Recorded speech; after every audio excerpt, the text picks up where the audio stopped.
নমস্কার বন্ধুরা, আপনারা দেখছেন বঙ্গ বাংলা আপডেট ইউটিউব চ্যানেল। মৌলিক অধিকার নয়, আইনি অধিকার।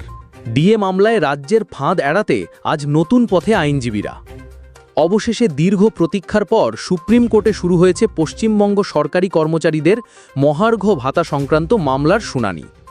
এই শুনানিকে ঘিরে কর্মচারী মহলে যেমন আশার সঞ্চার হয়েছে, তেমনি রাজ্য সরকারের কৌশল এবং সংগ্রামী যৌথ মঞ্চ সহ রাজ্য সরকারি কর্মচারীদের আইনজীবীদের পাল্টা রণনীতি নিয়ে চলছে চুলচেরা বিশ্লেষণ। সংগ্রামী যৌথ মঞ্চের প্যানেলভুক্ত আইনজীবী শ্রী বিক্রম ব্যানার্জির বক্তব্য থেকে এই মামলার বর্তমান পরিস্থিতি এবং ভবিষ্যতের সম্ভাব্য গতিপথ সম্পর্কে একটি স্পষ্ট ধারণা পাওয়া গেল। শুনানির ইতিবাচক দিক। প্রথমেই বলা ভালো, দীর্ঘদিন পর এই মামলার শুনানি শুরু হওয়াটাই কর্মচারী সংগঠনগুলোর জন্য একটি বড় ইতিবাচক পদক্ষেপ। আইনজীবী বিক্রম ব্যানার্জির মতে, শুনানি শুরু হওয়ার অর্থ হল ন্যায় প্রক্রিয়ার দরজা খুলে যাওয়া। এখন সব পক্ষের বক্তব্য শোনা হবে এবং তার ভিত্তিতেই আদালত সিদ্ধান্তে পৌঁছাবে। রাজ্য সরকারের কৌশল বনাম যৌথ মঞ্চের রণনীতি। শুনানিতে রাজ্য সরকারের পক্ষ থেকে মামলাটিকে একটি ভিন্ন খাতে বইয়ে দেওয়ার চেষ্টা করা হচ্ছে বলে অভিযোগ উঠেছে। রাজ্যের আইনজীবীরা মহার্ঘ ভাতাকে মৌলিক অধিকার কিনা সেই বিতর্কে বেশি জোর দিচ্ছেন। এই কৌশলের জবাবে সংগ্রামী যৌথ মঞ্চ এক গুরুত্বপূর্ণ রণনীতি গ্রহণ করেছে। শ্রী বিক্রম ব্যানার্জি জানান যে প্রবীণ আইনজীবী শ্রী গোপাল সুব্রমণ্যম, শ্রী বিকাশ রঞ্জন ভট্টাচার্য এবং শ্রী PS পাটোয়ালিয়ার মতো শীর্ষ আইনজীবীদের সাথে আলোচনার পর আপাতত মৌলিক অধিকারের পরিবর্তে মহার্ঘ ভাতাকে আইনত বলবৎযোগ্য অধিকার হিসেবে প্রতিষ্ঠা করার উপর জোর দেওয়া হচ্ছে। এই কৌশলের কারণগুলি হল ঝুঁকি এড়ানো।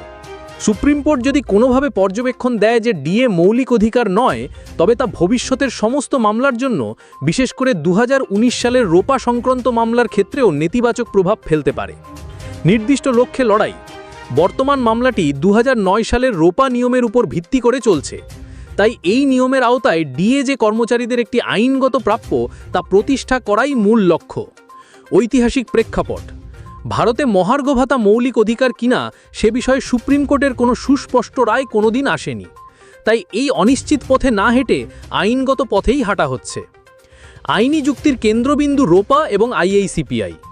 রাজ্য সরকারের পক্ষ থেকে 2009 সালের রোপা নিয়মের একটি ধারার উল্লেখ করে বলা হচ্ছে যে সেখানে ডিএর হার একটি নির্দিষ্ট অঙ্কে, অর্থাৎ 536 পয়েন্টে বেঁধে যাওয়া হয়েছে। এর জবাবে কর্মচারী পক্ষের আইনজীবীদের যুক্তি হল, রোপা নিয়মে ইন্ডেক্স অ্যাভারেজ কথাটি উল্লেখ আছে, যা মুদ্রাস্ফীতির সাথে পরিবর্তনশীল। এটি কোনোভাবেই স্থির হতে পারে না।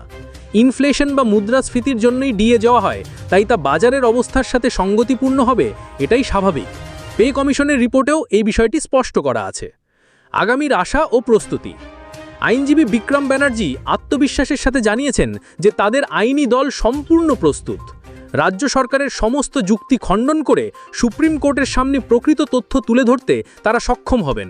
তার মতে, এই আইনি লড়াইয়ে জয়ী হওয়ার যথেষ্ট সম্ভাবনা আছে।